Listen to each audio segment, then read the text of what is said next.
ఈ వీడియోలో మనము ఈ పక్కన కార్నర్లో పిక్చర్ ఇచ్చాను కదా, రెఫరెన్స్ పిక్చరు. ఆ డ్రాయింగ్ ఎలా గీయాలో చూపిస్తున్నాను. ఇలాంటి డ్రాయింగ్లు వేయడం వలన మనకి షేడింగ్ అంతా తెలుస్తుంది. ఎందుకంటే ఈ పిక్చర్లో మనకి ఫేసు, కళ్ళు అవేమి కనపడట్లేదు కదా. జస్ట్ యాంగిల్ని బట్టి వాళ్ళు ఏ డైరెక్షన్లో ఉన్నారు, ఎక్కడ లైటింగ్ పడుతుంది, మనం ఎక్కడ డార్క్ కలర్స్ యూస్ చేయాలి అనే దాన్ని బట్టి మనం ఈ పిక్చర్ గీసుకుంటాము. డ్రాయింగ్ నేర్చుకునే వాళ్ళు ఇలాంటి పిక్చర్స్ ట్రై చేస్తే మనకి ఇంకా తర్వాత ఫర్దర్గా కూడా ఉపయోగపడుతుంది. ఇక్కడ నేను మనకి 2-3 లేయర్స్ వేసుకోవాలి. 2-3 లేయర్స్ వేసేటప్పుడే మనము జాగ్రత్తగా వేసుకోవాలి. మనకి ఎక్కడ ఫేస్ మీద మనం అబ్జర్వ్ చేసినట్టయితే కిందగా బ్లాక్ కలర్ ఉంది, పైన మనకి లైటింగ్. ఎందుకంటే ఫేస్ ఉబ్బుగా ఉంటుంది కదా, ముందుకి ఇలా వెనక్కున్న చోట లైటింగ్ తక్కువగా ఉన్నట్టు అలాగా మనం చూసుకొని గీసుకోవాలి.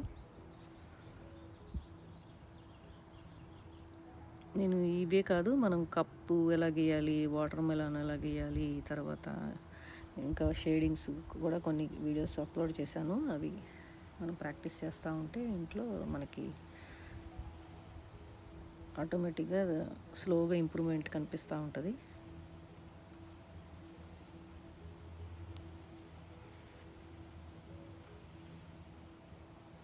ఇక్కడ చూశారు కదా, స్టెడ్లర్ బ్లాక్ కలర్ పెన్సిల్స్ యూస్ చేస్తున్నాను నేను.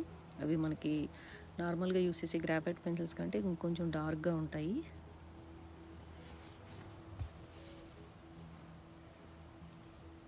మనం ఫస్ట్ లేయర్ వేసినప్పుడు మనం అబ్జర్వ్ చేసినట్టయితే దూరంగా షేడింగ్ పడుతుంది. తర్వాత మళ్ళీ మనము రెండో లేయర్ వేసుకుంటున్నాము. అలాగా మనం లేయర్ బై లేయర్ స్లోగా వేసుకోవాలి.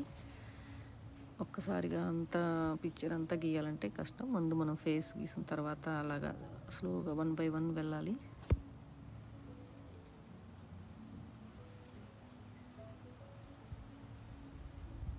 ఇక్కడ హెయిర్కి కూడా పైన కనిపించేది లైట్గా వేస్తున్నాను. లోపల మనకి హెయిర్ ఇలా ముందుకు పడినప్పుడు ఇక్కడంతా మనకి డార్క్గా ఉంటుంది, లైట్ బ్లాక్ అయిపోయి. అందుకని ఇక్కడ లోపల ఇప్పుడు వేస్తే దగ్గర డార్క్గా వేసుకొని అటు పక్కన లైట్గా వేసుకోవాలి. అలాంటి చిన్నవి మనం డ్రాయింగ్ గీసేటప్పుడు మెయిన్గా మనం అబ్జర్వ్ చేయాల్సినవి.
ఇక్కడ కూడా హ్యాండ్ దగ్గర మనకి హ్యాండ్ కూడా మనకి ఇలాగ ఫ్లాట్గా అయితే ఉండదు కదా, మనకి ఇలా వంపుగా రౌండ్గా ఉంటుంది. అలా రౌండ్గా ఉన్నప్పుడు ఏమవుతుందంటే లైటింగ్ మనకి ఒకే విధంగా అయితే పడదు.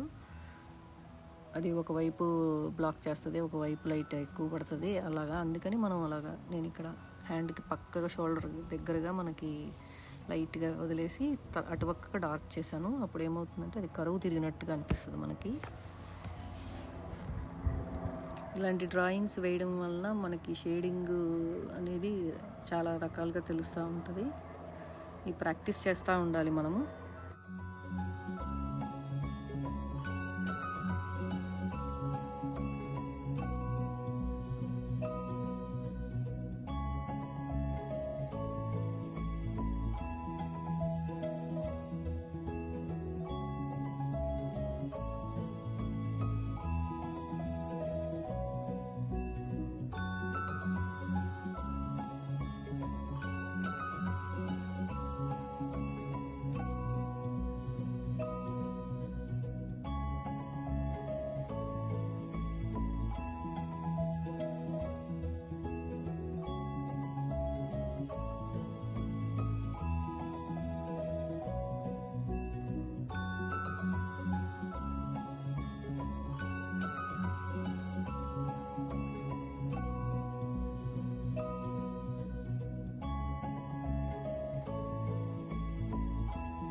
కావాలంటే గీసుకోవచ్చు, లేకపోతే లేదు.